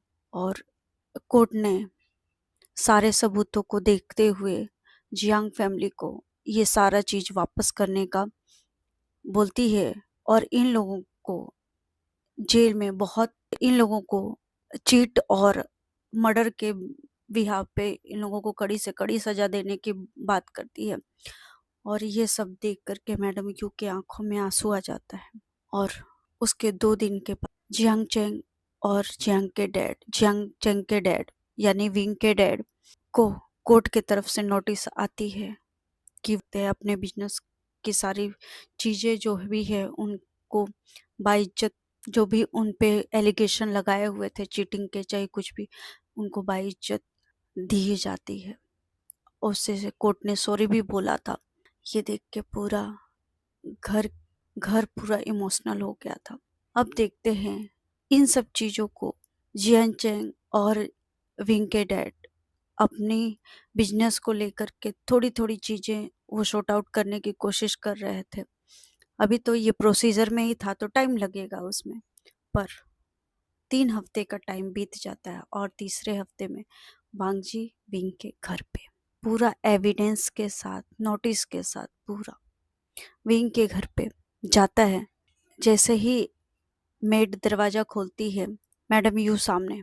मैडम यू देखकर बोलती है, वांगजी तुम यहाँ पे? वांगजी बोलता है, हाँ आंटी, आपने तो सुन लिया होगा कि हमारा उसमें कोई हाथ नहीं था, फिर भी हम उन लोगों को सलाखों तक पहुंचा कर आए हैं। वांगजी के पीछे सिचेन भी थे और उसके अंकल भी, क्योंकि वांगजी किसी से बता के नहीं आया था, पर उसके सेफ्टी के लिए उसके अंकल और सिचेन भी, उसके डैड भी आ गए थे। मैडम यू वांगजी के पीछे सिचेन, चिरन और वांगजी के डैड को देखती हैं तो कहते हैं, वांगजी बैठ जाओ, आप लोग भी आके बैठिए। चिरन बोलते हैं, मैडम यू हमने कोई गुनाह नहीं किया था, हमको अफसोस है। मैडम यू बोलती हैं, हाँ गलती मुझसे भी हुई थी, पर मुझे पता नहीं था क्योंकि आप लोगों का बिजनेस भी हमारे से कोलैप था और उन लोगों ने पता नहीं कैसे ये सारा इल्जाम आप लोगों के लान ग्रुप में डाला, लांस पे डाला। इसकी वजह से हमको भी, जब से हमारे फादर की डेथ हुई थी तब से हमको भी शक था कि आप लोगों ने ही मारा, फिर भी हम लोगों ने कुछ नहीं किया क्योंकि हम इतना कर्जे से डूबे हुए थे कि हम कुछ नहीं कर सकते थे। फाइनेंशियली हम लोगों को बहुत प्रॉब्लम थी, इसी करके हमने अपने बच्चों को कुछ भी नहीं बताया। वांगजी के डैड बोलते हैं, कोई बात नहीं, गलतियां सबसे हो जाती हैं। वांगजी बोलते हैं, आंटी माफ कर दिया ना हमको। कहती, वांगजी इसमें आप लोगों की कोई गलती नहीं थी, गलती मेरी थी कि मुझे पता नहीं था सारी सच्चाई। कहते ठीक है आंटी, कोई बात नहीं। विंग कहाँ है? कहते वो ऊपर है अपने कमरे में, यहाँ से लेफ्ट। वांगजी अपने भाई, अपने डैड, अपने अंकल को देखता है, वो लोग इशारा करते हैं, ठीक है जाओ, हम यहाँ पे बैठे हैं। वांगजी विंग के रूम में जाता है, दरवाजे पे नॉक करता है। विंग कहता है, हाँ आ जाओ। जैसे विंग वांगजी को देखता है, शॉक, आप यहाँ पे? वांगजी बोलते हैं, हाँ आना पड़ा, तुमने बोला था ना भाई को कि तुमको डिवोर्स चाहिए, डिवोर्स के पेपर घर पे भिजवा दे, तो मैं दूसरों के हाथों से क्यों भिजवाता, मैं खुद लेकर आया हूँ और सामने से मैं तुम्हारा जवाब जानना चाहता हूँ विंग, क्या तुम यही चाहते हो? विंग बोलता है, वांगजी मेरे चाहने और ना चाहने से कुछ नहीं होता, मेरी फैमिली ये नहीं चाहती। वांगजी बोलता है, ठीक है विंग, कोई बात नहीं, पर मेरा फैसला सुनो, तुम भले ही सिग्नेचर कर दोगे इस पेपर पे, पर मैं नहीं कर पाऊंगा क्योंकि मैं तुमसे बचपन से प्यार कर। विंग की आंखें बड़ी, क्या? विंग बोलता है, वांगजी क्या बोल रहे हो आप, क्या बोल रहे हो आप? वांगजी बोलता है, हाँ विंग, जब तुम 9-10 साल के थे ना, तुम जियांग चंग तुमसे 3 साल बड़ा था। जियांग चंग के क्लास में मैं भी पढ़ता था, हमको पता नहीं था कि जियांग चंग कौन है, ना जियांग चंग को मेरा पता था, ना मुझे जियांग चंग, पर हाँ तुम उसके साथ आते थे ना, वो तुमसे बड़ा था फिर भी तुम उसको बुली कर दिया करते थे। बहुत बहुत नोटी थे तुम, और यही चीजें देख के मुझे बहुत अच्छा लगता था। उस वक्त मुझे पता नहीं था विंग कि ये क्या है, तुम बस मुझे अच्छे लगते थे, तुम मुझे बस अच्छे लगा करते थे। पर इस बात का मुझे पता तब चला जब लूसी ने मुझे प्रपोज किया 10th में। उस वक्त सडन मुझे तुम्हारा चेहरा याद आया, तुम्हारी वो गोल मटोल चिक्स, तुम्हारे वो लिप्स के नीचे तिल, तुम्हारी वो नोटी नोटी हरकतें, पता नहीं क्यों कैसे। और उस वक्त मैं समझ गया था कि मैं किसी और के लिए नहीं बना हूँ। मैंने उसको बहुत पोलाइट वे में मना किया था, और उसने वही गलती फिर से कॉलेज में कर दी। मैंने फिर भी उसको बहुत प्यार से मना किया था। मुझे नहीं पता था विंग कि मेरे मना करने का असर ये होगा, और आई एम सॉरी, मेरी वजह से तुम तकलीफ में आ गए। अगर तुम्हारा यही मानना है कि तुम मुझसे डिवोर्स लेना चाहते हो, अच्छी बात है, ये है पेपर, सिग्नेचर कर दे। विंग पंग जी ये कह के उस रूम से मुड़ता ही है जाने के लिए। जैसे गेट पे पहुंचता है, विंग बोलता है, पंग जी आपने तो बोल दिया बड़ी आसानी से कि सिग्नेचर कर देना, अपनी बातें पूरी डिटेल में समझा दी कि मुझे बचपन से लाइक करते हो। मुझसे एक बार भी नहीं पूछा कि विंग तुम क्या चाहते हो, तुम मेरे साथ रहना चाहते हो या नहीं, तुम मुझे पसंद करते हो कि नहीं। आई नो, मैं जानता हूँ कि 3-4 दिन में 10 दिन में कोई किसी को पसंद नहीं कर सकता, पर कभी ये तो सोचा होता कि मैंने तुमसे शादी करने के लिए क्यों हामी भर दी थी। क्योंकि वांग जी मैं भी तुम्हें पसंद करने लगा था, प्यार नहीं करता पर पसंद करने लगा था, क्योंकि मेरे सपने में रोज तुम आया करते थे। पर मैंने तो कभी तुम्हारा फेस नहीं देखा। मैंने उस दिन आपका फेस देखा जब, और जिस दिन मुझे आना था उसके रात को ही, उसके पिछली रात को मैंने सपना देखा था, और उसी दिन मैंने आपका पूरा चेहरा देखा था। जब मैंने फर्स्ट टाइम आपको रियल में देखा आपके रूम में जंजीरों से बंधे हुए, उस टाइम जितना मैं हैरान हुआ था मैं ही जानता हूँ।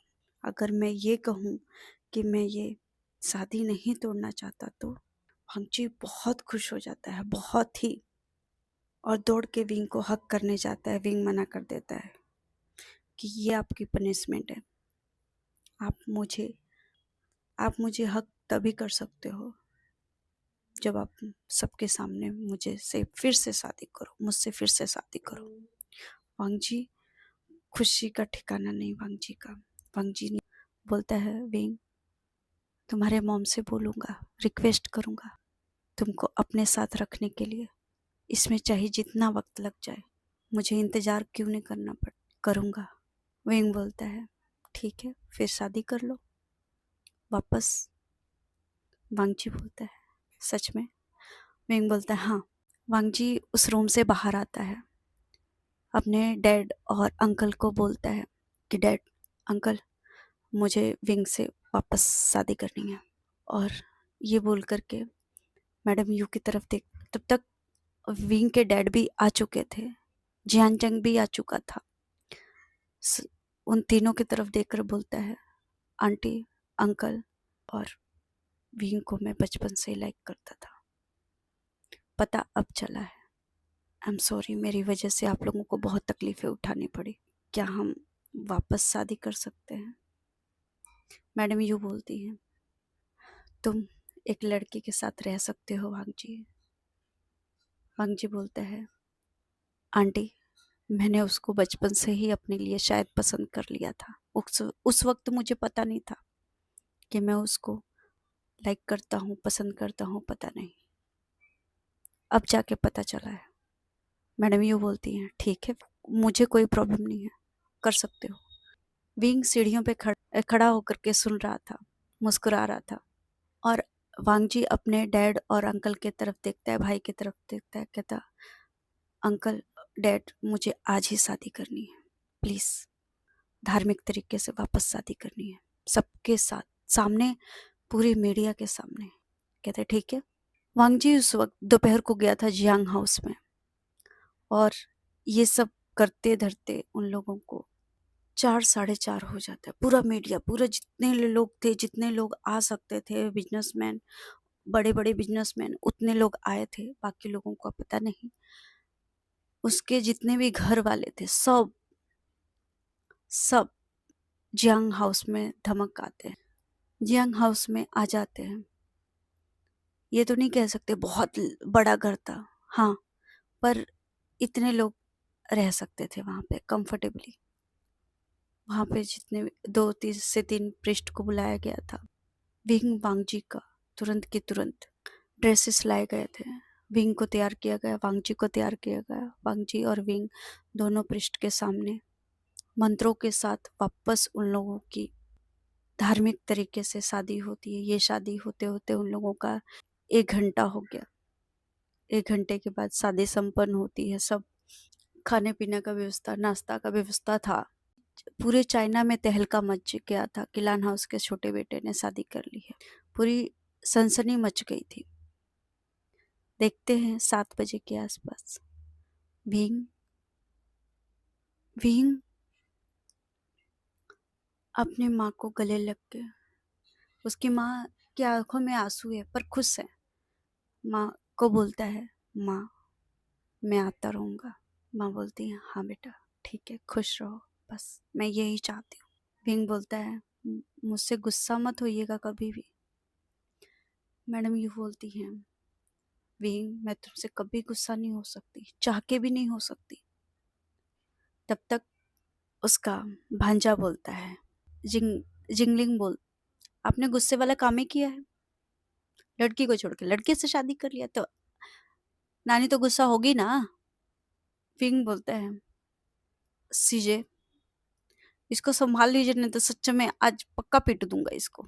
विंग की बहन बोलती है, जिलिंग क्या कर रहे हो, क्यों छेड़ रहे हो उसको। जिलिंग बोलता है, मैंने बोला था मॉम, मैंने पहले ही बोला था कि कहीं भूत भगाने के चक्कर में ये किसी भूत वाले लड़के से ही ना चिपक जाए या फिर लड़की से ही ना चिपक जाए। देखिए चिपक गए ना, चिपके तो चिपके शादी भी करके आ गए थे, दोबारा शादी कर रहे हैं, अभी पता नहीं क्या क्या करना बाकी है इनको। विंग सच में उसका कान मरोड़ लेता है और कहता है, माँ बचाओ, मामा कितने गंदे हैं सच में, इनकी शादी क्या हो गई, ये तो तेवर दिखाने लगे। सबके सब हंस जाते हैं, यहाँ तक कि वांगजी भी हंस जाता है और विंग की विदाई हो जाती है।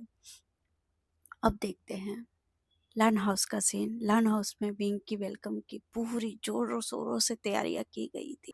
पहले उतनी मेड नहीं थी उस घर में, पर आज मेड की लाइन लगी हुई है, नौकरों की लाइन लगी हुई है।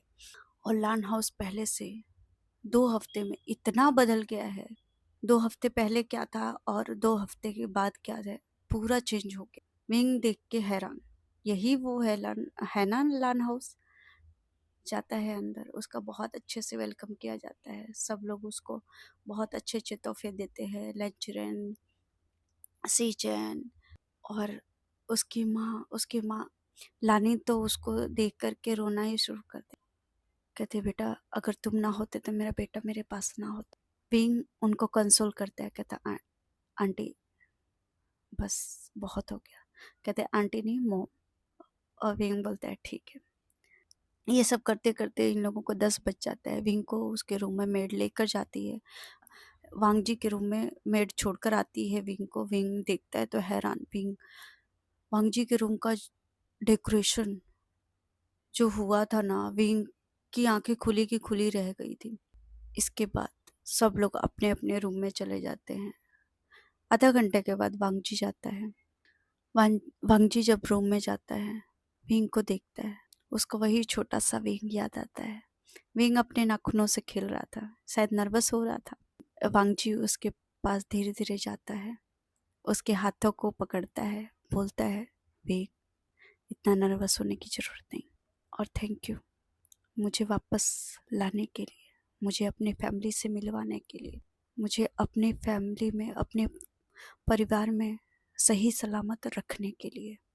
विंग बोलता है, वांगजी क्या आप बोल रहे हो। कहता है, नहीं विंग मैं सच बोल रहा हूँ। और ऐसा बोल के वांगजी विंग को हक कर लेता है। विंग भी वांगजी को हक कर, और जब हक ब्रेक होता है। वांग जी उसके गालों पे हाथ रख के उसके लिप्स को ही देखे जा रहा है। विंग को समझ में आ रहा था, फिर भी वो कुछ नहीं कर सकता। उसकी सांसें ऊपर की ऊपर नीचे की नीचे हैं। वांग जी बोलता है, क्या मैं? विंग कुछ नहीं बोलता है। वांग जी बोलता है, विंग अगर तुम कुछ नहीं बोलोगे तो इसको मैं हाँ समझूंगा। विंग वापस कुछ नहीं बोलता है। वांग जी उसके लिप्स को कैप्चर करता है और छोटा सा पैक करता है। और जब ऐसा करता है ना, वांग जी को जो सुकून होता है, फिर दोबारा जब विंग के लिप्स को कैप्चर करता है तो छोड़ना ही भूल जाता है। विंग की सांसें उखड़ने लगती है। विंग उसको टैप करता है छोड़ने के लिए, तब जाके वांग जी छोड़ता है। और वांग जी बोलता है, विंग आज मत रोकना प्लीज, अब बर्दाश्त नहीं होगा मुझसे, कंट्रोल नहीं हो पाएगा। और वांग जी और विंग की वेडिंग नाइट कंप्लीट होती है। सुबह का टाइम देखते हैं। सुबह के 5 बजे तक वो लोग एक दूसरे में बिजी थे। Every day means every day. अब देखते हैं नाश्ते के टाइम, टेबल पे 9 बजे वांग जी विंग दोनों के दोनों घोड़े बेच के सो रहे हैं। इधर चिरेन बोलते हैं, सिचन वांग जी ऑफिस गया है क्या? कहते हैं, अंकल वांग जी ऑफिस क्यों जाएगा, आज कल उसकी शादी हुई थी तो रहने दीजिए ना। कहते, फिर इतना टाइम हो गया, 9 बज गया, वो रूम में ही है? कहता, मेड को वो टालते हुए उनकी बात बोलते, मुझे ये सब्जी चाहिए। चिरन बोलते हैं, सिचन तो मेरे बातों को अनसुना कर रहे हो? तब तक चिरन की वाइफ बोलती हैं कि क्या है आप भी, धीरे से बोलती हैं, क्या है आप भी, दोनों बच्चे की शादी हुई है, थोड़ा शांति रखो, सबके सामने तमाशा बनाना जरूरी है? अपना टाइम भूल गए? दोपहर के बाद शाम को रूम में से बाहर निकले थे चिरेन के कान लाल, क्योंकि उनके दुखती नस पे हाथ जो रख दी। जैसे ही वो लोग नाश्ता खत्म करके उठने वाले थे, वैसे ही वांग जी नीचे आता है, विश करता है, गुड मॉर्निंग विश करता है। वांग जी सबको गुड मॉर्निंग विश करता है। वांग जी के डैड बोलते हैं, वांग जी ठीक हो बेटा? कहते हैं, हाँ डैड ठीक हूँ। विंग कैसा है? विंग भी ठीक है डैड। और विंग नहीं आया साथ में? कहते, वो सो रहा है और डैड मुझे कुछ काम है तो मैं जाता हूँ ऑफिस के लिए। कहते, नाश्ता तो कर लो। कहते, नहीं डैड, बाद में वहीं पे कर लूँगा मैं। कहते, ठीक है। विंग का देखते हैं, भाई साहब विंग तो 1 बजे के आसपास उठते हैं और उठ करके अपना कमर पहले लेकर बैठता है। जैसे तैसे शावर में जाता है, कंप्लीट करता है शावर को, अपने आप को फ्रेश करता है, आता है, ड्रेसअप करता है। ड्रेसअप करने के बाद पहले तो फ़ोन उठाता है, वांग जी को जो सुनाता। वांग जी बोलता है, ठीक है रिलैक्स रहो, आता हूँ, कमर की मालिश कर दूंगा। कहते, तुम कमर की मालिश करोगे? बहुत बीस्ट हो वांग जी, सच में तुम एक नंबर के शैतान हो। कहते, अच्छा अभी आपने शैतान देखा कहाँ है, माई वाइफ ही। रुको फोन, मुझे बात ही नहीं करनी। और इतना बोल के विंग फोन रख देता है। अब देखते हैं लंच के टाइम भी नीचे नहीं आता है। लंच के टाइम भी दोपहर को कोई नहीं था, सब लोग ऑफिस जा चुके थे, बस आंटी और वांग जी की मॉम ही थी। तो मेड सर्वेंट जो भी थे, वांग जी मेड को बोल के गया था कि अगर विंग नीचे ना आए तो ऊपर ही उसका लंच भिजवा देना। तो वैसा ही किया गया, जैसे ही टाइम हुआ लंच का, वैसे ही विंग के रूम में लंच चला गया। विंग को तो भूख लगी थी भाई, इतना मेहनत जो किया था उसने। इसके बाद अब देखते हैं रात का टाइम। वांग जी आता है, रूम में जाता है फ्रेश होने के लिए। फ्रेश होने से पहले कुछ और उनके लवी डवी चालू हो जाता है सेक्शन। इसके बाद वांग जी फ्रेश होके नीचे आता है डिनर टेबल पे। विंग को उसकी माँ बोलती है कि विंग क्यों नहीं आया? कहता, हाँ आ रहा होगा। तब तक विंग सीढ़ियों से उतरते हुए आता है और जैसे ही सीढ़ियों से उतर करके जमीन पे आता है, नीचे आता है, लड़खड़ा के चल रहा है। सब लोगों के कान, चाहे वो विंग की आंटी वांग जी की आंटी हो, वांग जी की मॉम हो, वांग जी के डैड हो, वांग जी के अंकल हो, चाहे वांग जी के भाई हो, सबके कान लाल। क्योंकि जिस तरह से विंग चल रहा था ना, सब छोटे बच्चे नहीं है कि किसी को पता नहीं चलेगा। और जितने वहाँ पे छोटे बच्चे बैठे हुए थे वो भी 18 से ऊपर के ही थे।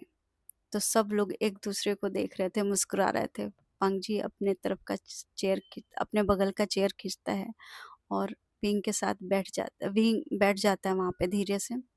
तब तक वांग जी की आंटी बोलती हैं, विंग सब ठीक है? विंग बोलता है हाँ आंटी सब ठीक है। लग नहीं रहा है बेटा कि सब ठीक है, तबीयत ठीक तो है? कहता हाँ आंटी सब ठीक है।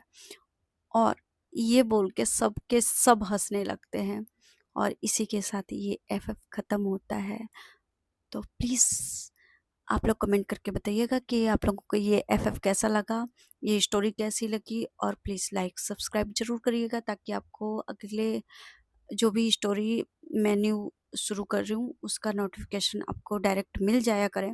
तो थैंक यू फॉर वॉचिंग। अपना ख्याल रखिएगा। मिलते हैं नेक्स्ट स्टोरी में।